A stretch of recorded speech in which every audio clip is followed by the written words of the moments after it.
After Raymond's recent health scare, Rusty decides to represent himself, but also has to be a witness to prove his innocence. Meanwhile, as frustrations grow, we see Tommy gets his big chance to prove himself to be a great prosecutor as he gets a surprise gift note from what's to be believed to be the murder weapon from the killer or killers themselves. It is time for us to discuss and break down the penultimate episode 7 titled The Witness. Spoilers ahead. But before we get into this week's breakdown, I wanted to bring this to you guys' attention just in case you might have missed it earlier in the week. As you all can see on the screen now, this is officially from the Apple account on X, and they also shared it on their Instagram, but as you can see, we will be getting a season 2. Now honestly, at first I thought to myself, we're not going to get an answer this season, they're going to prolong this, they're going to carry it over, it's going to be a cliffhanger, but as you all can see from the actual description, new season, new case. So that's a huge relief that it's going to be a brand new case, meaning that they won't leave us on a cliffhanger for this season. Now we'll probably talk about this on my finale video, but let me know if you guys would like to see some type of connective tissue from season 1 to 2. Would you like to see Rusty and his family return, or maybe Tommy, or maybe Raymond? Or with it being a new case, would you prefer it to be a new city, a new trial, all new characters, and it be like an anthology series? Either way, I love this show. I love this first season so far, and I'm really excited to see what they do with the season 2. With that being said, let's get into this breakdown. We open with Raymond being taken into the hospital, and we see his eyes opening as the doctors work on saving his life. Now in the waiting room, we see Tommy, Nico, Lorraine, and Rusty, who gets a call from his wife Barbara, who's checking in on Raymond. Now at the Savage house, we see the kids are watching the news, who are questioning if a mistrial could possibly happen. Now last week, I threw out my wild theory about the kids maybe being involved in a murder with the help of their mom possibly being involved as well, but this line of dialogue paired with Barbara's reaction about a possible mistrial was very interesting to me. So if it's a mistrial, they do it all over again? Seems so.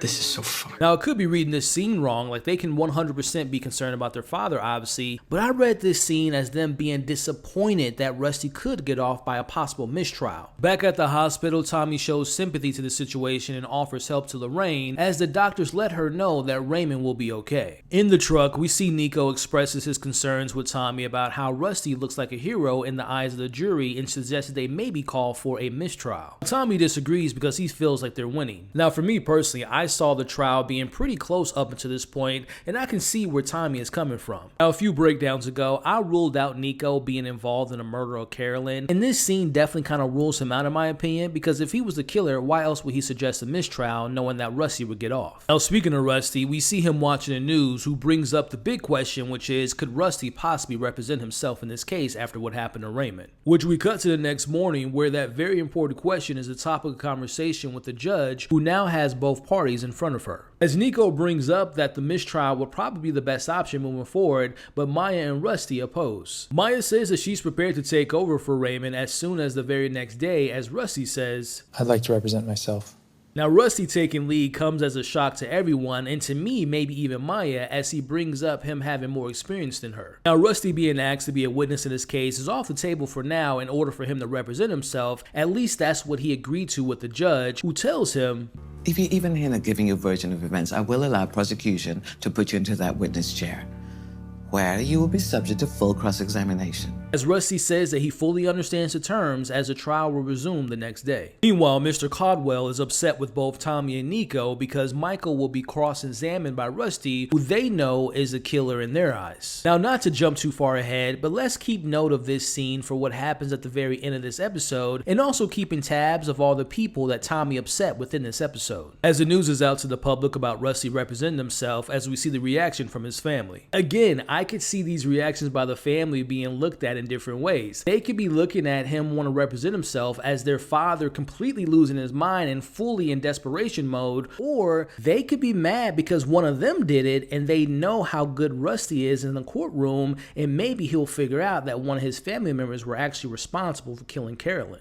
As Michael takes the stand and we see Raymond with his wife up in full alert as he watches on his computer from his hospital bed. I cannot imagine the pain of losing He killed my mother. Now, after Michael says what he says to Rusty, we see Rusty stands up and walks towards him to really lean into his questions. As Rusty's first question to Michael is about him going to his mother's house a lot to watch this life she didn't want him to be a part of. As we see Rusty questions Michael if his mom or father ever expressed to him why she didn't want him to be a part of her life, as we see Michael's response is no. Which makes me bring up this question. We really never talked about it before, but why do you all think that Carolyn didn't want to have Michael a part of her life? I mean, we had that flashback scene where we saw her being so kind to the little girl, and we know how Rusty describes her as being so kind, so why wouldn't she want her son in her life? I mean, maybe Carolyn didn't ever want a family and she just happened to have Michael. I don't know, maybe Michael isn't the real son of Dalton. I have so many questions again on why she didn't want this boy to be in her life. Now, as I digress, we see Rusty brings up the fact that not knowing must have made Michael angry. As Michael pushes back and says, yeah, it made me angry, but it didn't make me angry enough to kill my own mom. Or it could be me, but I found it very interesting that Michael immediately responded by him being the first to make that assumption that he killed his mom. I say that because this is the first time that that's been mentioned publicly in the court,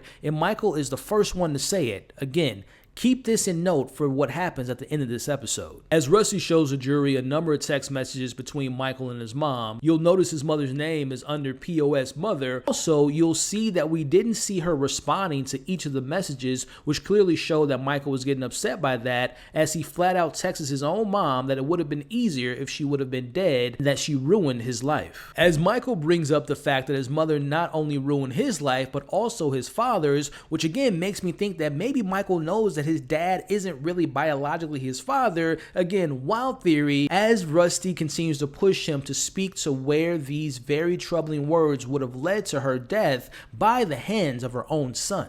As Michael says, people move on from death. Divorce is harder. As Rusty leaves that there, he moves on and shows the video that Michael took the night of his mother's death. As Rusty leans into the fact that Michael saw him over his mother's house multiple times and he knew that they were lovers, and the idea that she welcomed Rusty into her life and not her son, and that created hatred towards Rusty. Now this is clearly working as we see how upset this is getting Michael. Now Rusty questions what Michael did after the night of taking those last photos and videos, as he claims that he went home and it was just him and his father. Now Rusty points out the fact that it was just them two and they could have covered for each other, as he says, So nobody to vouch for you but him, and nobody to vouch for him but you. Objection. Now Michael responds by saying he doesn't remember talking to his father that night and he didn't tell his father about the relationship. Now while that was going on, we also see Raymond was watching the trial. He's commentating on all of Rusty's moves, and he can see that Rusty is maybe going about this too aggressively. As Rusty, to me, brings in a very huge and important missing piece of evidence to make his point, as it is revealed that on Michael's computer, he showed a lot of interest in his mother's past cases.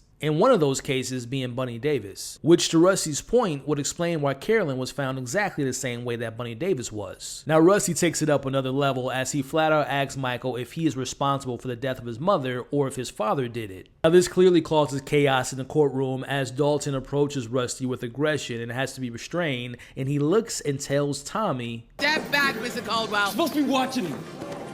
I don't know about you all, but from this point on, this easily became my favorite episode because you can just feel the desperation from Rusty and feel the anger in the room, and the frustration and the intensity has never been more apparent than in this moment and in the rest of this episode. But again, I remind you all to remember Mr. Caldwell in this scene and the scene before. Again, him showing his anger and frustration about his son having to take the stand against Rusty, and him saying what he said to Tommy, and how this could point towards him being the one to leave that fire poker on Tommy's counter later at the end of this episode. Now, driving back from his day on trial, we see Rusty and Barbara in the car, and the look that she gave him, to me, almost pointed towards her feeling like this level of disappointment because she couldn't believe how far that Rusty pushed those questions on that kid. It makes me feel like she wanted to say, what if that was Kyle or Jaden on the stand? Would you have been so aggressive towards your own kids, or any kid of that matter? As we see Nico telling Tommy how he feels they're definitely not looking good after today, but Tommy remains strong that it looked like a move from desperation from Rusty, who's pointing the finger at everyone else except for himself. As we see Nico suggest that they bring in the detective to take the stand, even though she stands with Rusty, as he believes that all he has to do is just ask the right questions, and having her take the stand will help them look better after what happened today. As Rusty learns that the detective will be called to the stand, and he sets up this private meeting with Eugenia.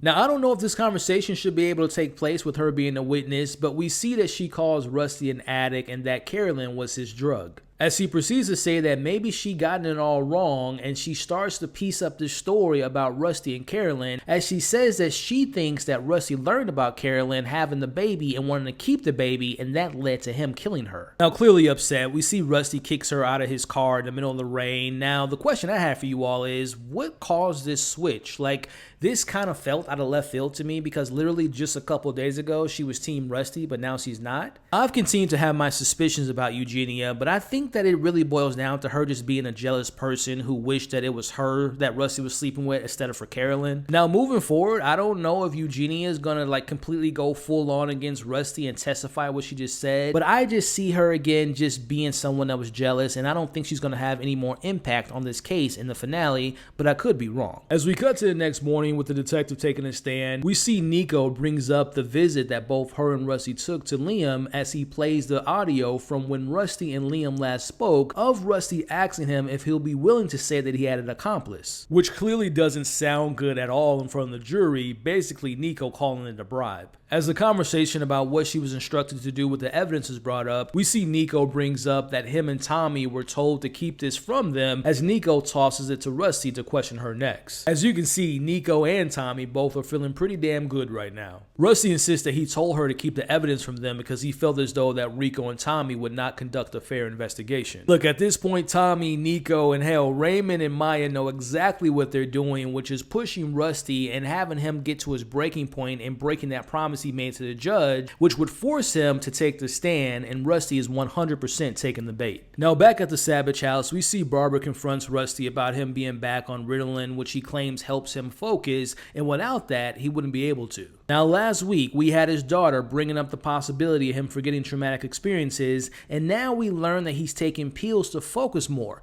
Is it me, or is the show continuing to bring in these medical issues that Rusty possibly can suffer from? Will we next find out that he has a split personality? As we get this really interesting isolated scene where we see Tommy looking at what looks to be a board of all the big first-time victories from all those in the office, mainly we get to see Raymond and Rusty, but then we get to see Carolyn's big win against Liam. As we get a flashback of the celebration as Tommy tries to hug her, but we see she kind of backs away, as we cut to Tommy taking her victory down from the board. Again, is Tommy's jealousy just that? He's jealous of Rusty and Carolyn's relationship. He's jealous of Rusty in general, and this scene like this just shows us his reasons on why he's taking this whole thing so personal, and him being in the position as the killer is just a misdirect and a red herring.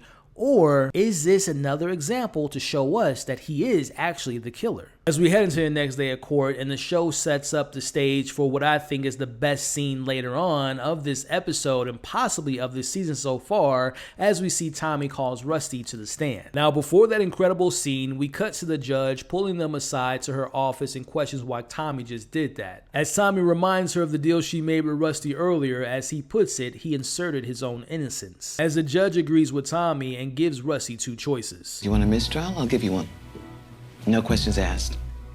I won't force you to go on, but if we do go on, you get in that chair. You open the door on this.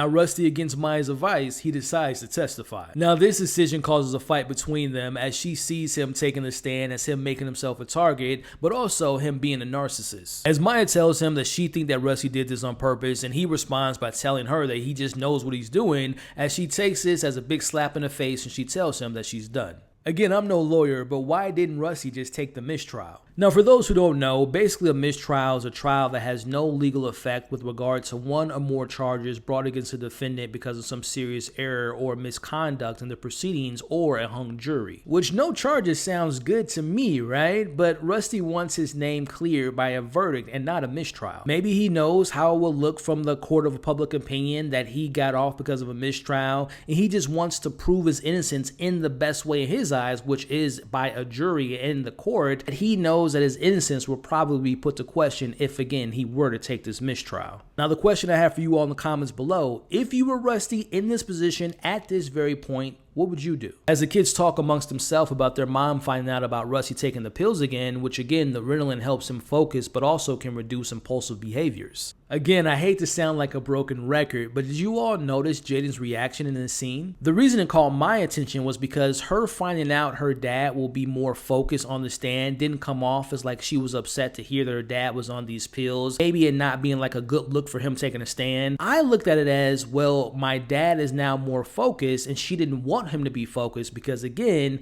I feel as though that maybe one of these kids, and Jaden being an example, could have been involved in the killing of Carolyn. And again, she doesn't want her dad to be any more focused to maybe figure it out. You tell me how you felt this reaction was after finding this news from Jaden in the comments below. As we see this quick scene of Carolyn possibly asking for those same pills to help her focus on what I believe is her first big case against Liam, and I kind of see it as her joking, almost like Popeye eating his spinach, that these Ritalin pills really give Rusty the secret sauce. As we see him practicing in front of the mirror to possible responses he's going to give when he has to take the stand. As the big day is here, as Nico and Tommy talk about this time at law school, and Tommy always wanted this big day to prove himself as a good prosecutor, as that day has come, according to Nico. Now, love or hate or somewhere in the middle about this show, me personally, I've really enjoyed this series so far, but I feel like there's no denying how great this next scene is. As we hear the news and what people are thinking about what's about to happen on this big day, as everyone's getting prepared,